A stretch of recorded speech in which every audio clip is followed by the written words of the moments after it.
كان بيننا الحبيب هدانا القاصي والقريب من طيبة. Dan apabila dia berniat berbuat satu kejahatan dan tidak dilaksanakannya, dia diberi satu pahala yang sempurna di sisi Allah Ta'ala. Namun apabila dia berniat untuk melakukan kejahatan dan melakukannya, maka dicatatlah oleh Allah Ta'ala sebagai satu keburukan sahaja di sisinya. Baik ya. Kan beza kan? Beza banyak ya. Baik. Di sini ya, disebutkan di sini orang yang niat nak melakukan satu kebaikan. Niat nak melakukan kebaikan, di sinilah Nabi ada menyebutkan amalnya orang mukmin lebih baik daripada niatnya orang mukmin lebih baik daripada amalnya. Kadang-kadang amalnya ada riak, kadang-kadang amalnya tak kesampaian, kadang-kadang amalnya buat tak sempurna, tapi niatnya sempurna. Sebab itu kadang-kala niat lebih baik daripada amalnya. Maka kalau seorang tu niat untuk lakukan satu kebajikan, satu perkara kebaikan, Allah Ta'ala berikan dia satu pahala atas niat yang baik. Satu pahala. Dapat buat 10 pahala. Boleh sampai 700 pahala. Boleh sampai lebih daripada itu. Macam mana boleh dapat 10? Macam mana boleh dapat 700? Macam mana boleh dapat lebih? Nanti kita bincang. Kita nak sebut tentang niat buat baik dahulu. Maka sekarang itu niat ada satu ibadat yang susah tak? Perlu duit tak niat? Perlu duit tak nak niat? Ada perlu duit tak? Perlu tenaga tak? Perlu pangkat dan kedudukan tak? Niat ajalah. Niat. Kalaulah aku orang yang berupaya, semua masjid di Batu Pahat ini aku nak sponsor api airnya, semuanya aku nak repair, gaji Imam Bilal lah semua aku nak beri. Niat. Tapi kita jangan kata nak gaji Imam Bilal, nak kasih makan ayam pun tak cukup kadang-kadang, ya. Umpamanya ya, ayam pandai-pandai cari makan sendiri. Nanti kau dah gemuk aku makan kau pula. Begitu ya. Kita pasang niat, kalaulah aku kaya, kalaulah aku mewah. Kalaulah aku sihat, aku pergi haji tiap-tiap tahun. Umpamanya ya. Kalaulah aku daya, aku nak mengajar semua orang. Setiap waktu aku nak penuh biar semua orang dapat panduan ilmu daripada Allah Ta'ala. Kalau aku daya. Dapat, pahalanya lihat nanti. Bergantung kepada keikhlasan, bergantung kepada kepayahan untuk mencapai niat itu. Kalau tak dapat pahala atas satu niat yang baik. Ini niat yang kita bilang niat membezakan antara adat dan ibadat. Niat juga adalah membuat pahala walaupun tak dapat ibadat. Dengan niat dapat pahala walaupun tak dapat buat ibadat. Ada seorang sedang di negerinya sedang dalam kemarau, kurang makan, barang-barang tak ada, mahal sangat. Orang banyak kebuluran, banyak kelaparan. Maka dia duduk, dia tengok sand dune. Bukit pasir. Pasir kan nanti kalau dekat padang pasir kan nanti dia tiup angin, jadi menggunung kan. Dia tengok bukit-bukit pasir ni, dia tengok, dia bilang, kalaulah ini semua milik aku dan ini semua adalah merupakan emas, aku sedekahkan semua untuk orang beli makanan, orang tengah kelaparan. Dia tertidur. Bermimpi malaikat datang bersama dia. Allah ucap terima kasih atas sedekah engkau segunung emas. Aku tak ada sedekah, aku miskin. Kau punya niat, Allah Ta'ala kira satu pahala sempurna macam sedekah segunung emas. Jadi niat yang baik tuan-tuan sekalian. Niat yang baik. Kadang-kadang lulus. Kadang-kadang jadi. Betul-betul jadi. Dapat pahala 700 kali. Tak jadi, dapat pahala ada satu. Dan jangan kau lokek, ini Nabi cakap. Jangan mengada-ngada. Ya ke? Baru niat saja dia dapat begitu. Anda ingat nak niat ni senang ke? Nak pasang niat yang baik ni senang ke? Nak niat yang baik ni tak senang tau. Nak ada niat yang baik ni pun bukan satu yang senang. Tak diberi hidayat oleh Allah Ta'ala. Kau punya niat apa ni? Niat nak merompak. Niat apa? Niat nak tipu bini. Niat apa? Niat nak lentong duit company. Niat apa? Nak minta sign rasuah. Allah. Ingatkan senang niat yang baik tak? Kalau tak baik, tak dihidayat oleh Allah Ta'ala. Nak niat yang baik pun tidak. Nak niat yang baik pun tidak. Kenapa tak pernah melakukan baik? Maka niat yang baik pun tidak. Ya, baik. Jadi bukan senang untuk niat yang baik tu pun tidaklah satu perkara yang senang, bukan satu perkara yang mudah. Jadi niat yang baik tu, dapat niat yang baik tu, kalau ada niat yang baik dipupuklah. Kalaulah aku jadi kaya raya, aku hadiah satu negeri Malaysia ini, paling tidak satu Batu Pahat semua, minyak semua free, aku tak payah bayar. Umpamanya lah. Semuanya ditajuk oleh aku. Sama orang baik kereta, baik Mercedes, baik kancil, baik apa semua, awak dapat pahalanya. Walaupun awak tak sedekah satu titik sekalipun. Awak tak sedekah satu titik sekalipun. Niat biar besar. Niat biar besar boleh dapat pahalanya. Ya, boleh dapat pahalanya. Jadi jangan niat, jangan agak-agak. Niat biar yang besar. Kalau aku boleh begini, aku sponsor. Kalau boleh begini, aku beri. Kalau aku boleh begini, aku beri. Ya. Dapat buat, paling-paling tidak 10 pahala. Dapat buat, tak ikhlas, tak dapat pahala, bahkan dapat dosa. Sebagaimana firman Allah Ta'ala dalam surah Al-Baqarah tentang apa sedekah. Wala tubtilu sadaqatikum bil manni wal adza. Jangan kau batalkan sedekahmu dengan mengungkit-ungkit dan menyakitkan hati orang yang kau terima sedekah. Membatalkan sedekah bermakna sedekah tu patutnya dapat pahala. Dia niat nak sedekah, dapat 1 pahala. Dia buat, patutnya dapat 10 pahala.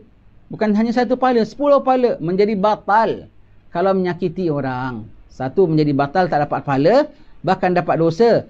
Kerana membangkit-bangkit dan menyakiti orang, itu tak dapat pahala, batal pahalanya, bahkan berdosa. Zero. Buat, tetap buat. Tapi, sudah menyakiti orang yang anda derma, sudah anda bangkit-bangkit, bukan dapat pahala, batal. Wala tubtilu sadaqatikum bil manni wal adza. Jangan kau batalkan sedekah-sedekah kamu dengan mengungkit-ungkit dan juga dengan menyebut-nyebut. Tak dapat pahala, bahkan dapat dosa. Ikhlas. Tidak sampai menyakiti orang. Tidak sampai menyakiti, tidak sampai bangkit-bangkit. Iaitu apa? Tiada menyebut-nyebut. Tiada menzahirkan maksudnya ya. Tiada menzahirkan ya. Maka pahalanya barulah ada pahala. Paling tidak 10.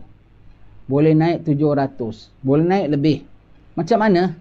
Boleh naik lebih daripada itu. Yang ada boleh naik daripada itu atau sampai berjumpa Rasulullah. Kalau jumpa sama Rasulullah, maknanya pahalanya lebih daripada 7,000 pun lebih. Dalam nak buat kebaikan, dia ada niat. Dalam dia buat kebaikan, mati. Tak jumpa Rasulullah. Kalau jumpa Rasulullah, tak akan lebih daripada 700, tak akan lebih 7,000. Mati dalam aktiviti penghabisannya ialah dengan amal salih. Niat nak bina, niat nak umpamanya lah, niat nak hantar tamar pada saudaranya saja. On the way nak hantar tamar, umpamanya, aksiden mati. Allah, aksiden mati, umpamanya ya. Jumpa Rasulullah, pahalanya 700 tak? Kalau sampai 700 jumpa Rasulullah, ia lebih daripada 700 punya pahala. Baik itu lebih daripada itu. Minimumnya ganda 10. Macam mana boleh dapat 10? Boleh itu nombor 1, tak boleh sakitkan hati orang yang kita buat baik itu, tak boleh bangkit-bangkit segala kebaikan kita. Segala apa semua jangan sebut-sebut. Riak, tak ada pahala. Berdosa. Jangan ya, anda zikir banyak-banyak, kemudian anda bilang orang, saya dah zikir 1000, awak dah zikir berapa? Bikin list lagi dalam WhatsApp group. No good ya. No good ya. Kan ada orang bikin gitu, awak dah selawat berapa, awak dah qul huwallahu ahad berapa, dah la ilaha illallah berapa. Jangan ya. Awak sebut, nanti Allah Ta'ala bilang, pergi minta pahala daripada orang yang kau sebutkan itu. Kau pergi tayangkan bikin apa? Sayang dah bikin banyak-banyak, memang dah bagus lah. Awak pergi beritahu sama orang, batal pahalanya ya. Bahkan dosa kira riaknya itu ya. Baik, sudah ikhlas, tidak ada riak, baru dapat pahala. Semakin orang itu tidak sakit, semakin besar pahala awak. Semakin orang itu gembira dan bahagia yang awak buat baik, lagi besar pahala awak. Makin banyak fadilatnya, makin banyak pahala awak. Dan makin awak nanggung susah dalam melakukannya, makin besar lagi. Kita ajarkan orang. Ajarkan orang bab wuduk, bab sembahyang. Susah tak? Tak susah. Kita ajarkan satu orang, boleh dapat pahala 10. Tapi kita ajarkan dengan orang itu punya comfort. Dia datang tempat kita, ikut waktu kita. Dia datang tempat kita, kita kasih kapet, kita kasih makan, kasih apa semua. Pahala lagi besar, lagi besar. Dia ajarkan kepada 10 orang lain. Dapat ganda berapa? 10. Cuba dia ajar 10 orang, ajarkan lagi 10 orang. Tak dapat sampai 1000. Boleh sampai lebih daripada itu. Dan semuanya ikhlas belaka. Berapa banyak yang Imam Syafi'i dapat, yang bilang 700 lebih, bahkan lebih daripada itu. Sampai sekarang Imam Syafi'i punya sudah kali berapa million. Indonesia saja berapa? 200 million. Orang Islamnya berapa? Yang dah mati berapa banyak lagi? Malaysia berapa banyak? Yang mazhab Syafi'i. Imam Syafi'i punya tu kali berapa million daripada semenjak dia mengajarkan ilmu pada anak muridnya sampai sekarang dah kali berapa million. Berapa million tau, bukan 700,000, berapa million. Plus dia dah jumpa Rasulullah sekarang, dapat keridaan Allah Ta'ala. Tak terhingga. Tak terhingga ya. Tak terhingga ya. Semua. Dan kalau kita umpamanya beri sedekah kepada orang. Kita beri sedekah kepada orang. Kita tak sebut. Panggil dia datang tempat kita. Orang ramai-ramai. Terima sumbangan saya, ambil gambar. Haram, menyakitkan hati dia. Ingat, kalau kita nak sedekah secara umum, boleh.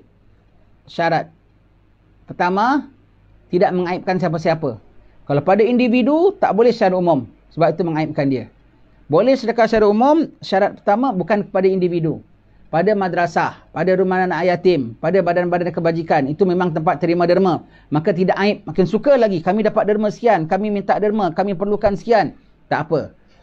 Pada individu, tak boleh. Pada madrasah, pada persatuan, pada badan-badan, boleh. Syarat pertama. Syarat kedua, anda kena jadi orang yang kebal. Tidak ujub, tidak riak, tidak takabur. Baru boleh beri secara open. Kalau anda beri kepada persatuan sekalipun, tetapi anda yang orang yang jenis riak dan ujub, tak boleh beri secara open. Kena beri secara hide. Baik, anda orang yang terpelihara daripada riak dan ujub, boleh tahan hati anda tidak riak, tidak ujub. Boleh beri secara open? Boleh beri secara open. Cara sembunyi 70 kali lebih afdal daripada secara open. Ingat ya, yang sudah kebal, baru boleh beri secara terbuka. Dan namun, dia dah sudah kebal, dia beri secara terbuka. Kalau disembunyikan, 70 kali lebih baik daripada kalau dia zahirkan. Baik. Itu kita nak beri sama orang derma, kita panggil dia datang, bukan dekat ramai-ramai, dekat office kita ke dekat rumah kita. Datang, masuk. Boleh jemput, silakan. Baik. Dia suka. Dia senang. Pahalanya 10 lebih lagi. Naik lagi. Dia datang, kita kasihkan teh, kasihkan kopi. Dia suka lagi. Hidangkan kuih hari raya sikit. Lebih lagi. Lebih lagi. Tanya apa khabar, beramah mesra. Lebih lagi. Nak lebih lagi. Jangan kasih dia datang. Kita pergi rumah dia. Pak Kasim, saya nak pergi rumah Pak Kasim. Hari Sabtu ni lepas asar. Boleh? Boleh. Kita hantar rumah dia. Bukan dia hantar rumah kita. Bukan dia datang office kita. Kita hantar ke rumah dia. Lagi besar pahalanya. Ini yang dibuat oleh siapa? Datuk Nabi sendiri ni. Sayyidina Abdul Muttalib. Kalau musim Ramadan, beliau hilang. Dia tak ada di Mekah. Dia round. Dia kasih jumpa orang-orang susah di Syaib-Syaib, di celah-celah pergunungan Mekah. Cari orang-orang Quraisy yang janda-janda yang susah-susah. Dia hulurkan derma. Dia hantar sendiri. Dan sampai sekarang di Hadramaut masih begitu ya. Kita nak kasih orang kirim fidyah dari Malaysia, dari Singapura kirim fidyah. Nak bagi sana semua. Saya ingat nak panggil orang datang ambil. Tak kasih Habib. Tak kasih. Kena hantar Abu Zaki. Dari orang susah kau suruh datang rumah kau. Kesiannya. Kena hantar. Tak ada orang anak aku boleh pikul. Tak ada lori boleh pakai lori aku. Allah. Sampai begitu ya. Sampai begitu sekali mereka. Sampai sekarang ya. Begitu patutnya memberikan orang ya. Kita hantar ke rumahnya. DJK ramai-ramai bikin apa? Take turn lah hantar. 5 kilo rumah sana, 5 kilo rumah sana, 5 kilo rumah sana kan boleh. Baik. Kita hantar ke rumah dia. Boleh Pak Kasim, saya datang hari Sabtu lepas Zuhur. Boleh tuan, boleh. Terima kasih. Tuan sudi nak hantar pulaknya. Boleh, tak apa. Baik. Tapi kalau itu kita kasih. Kalau nak lagi pahala lagi, kita minta Pak Kasim yang set tarikh dan waktunya. Pak Kasim, saya nak ada hajat Pak Kasim. Ada sedikit habuan derma. Minta. Bukan nak beri. Minta. Dia sudi nak terima atau tidak. Pak Kasim, apa boleh terima? Sudi nak terima Pak Kasim. Saya mohonlah ya. Kalau Pak Kasim, terima tuan. Minta izin dia dulu. Minta dia. Dia agree. Nak pahala lagi, jangan suruh dia datang. Kita pergi tempat dia. Nak pahala lagi, ikut alamat, tarikh dan waktu yang dia yang beri. Tuan nak datang bila? Ikut senang Pak Kasim. Boleh datang hari Khamis malam Jumaat. Boleh. Anda tawar-tawar, kurang lagi pahalanya. Khamis malam Jumaat susah Pak Kasim. Saya banyak aktiviti. Ada begitu gini. Apa tidak hari Minggu pagi? Pun kurang. Makin dia sebut aja awak agree. Hari Khamis malam Jumaat. Boleh. Pukul berapa Pak Kasim? Lepas maghrib. Okey, maghrib saya sibuk. Datanglah pukul 12. Pukul 12. Khamis malam Jumaat. Boleh Pak Kasim. Boleh. Makin dia ikut dia punya kendak. Makin dia mudah. Makin awak pahala. Makin awak susah. Makin naik. Kat mana Pak Kasim? Rumahnya kat mana? Dekat Parit Bingan ke? Ataupun dekat Parit Rais ke? Bukan. Rumah saya dekat mana? Saya tengah kat rumah anak saya. Kat Temerloh. Makin kota tinggi. Makin apa? Kota baru. Makin besar pahala kau. Makin jauh. Temerloh. Saya datang Pak Kasim. Temerloh makin begitu. Awak pergi rumahnya kat mana? Rumah saya kat tepi tanah kubur sebelah pokok kabu. Allah, malam Jumaat tepi pokok kabu dekat apa? Dekat tepi kubur. Allah, kau pergi tengah hujan lebat kena kejar anjing. Kau Allah susahnya, kau sabar juga pahala lagi tinggi. Kau bukan sabar, kau redha, tak apa ya Allah, seronok ya Allah, janji dapat khidmat ya Allah, dapat khidmat terima ya Allah. Lagi susah, lagi besar pahalanya. Ketuk pintu dekat setengah jam Pak Kasim tak buka.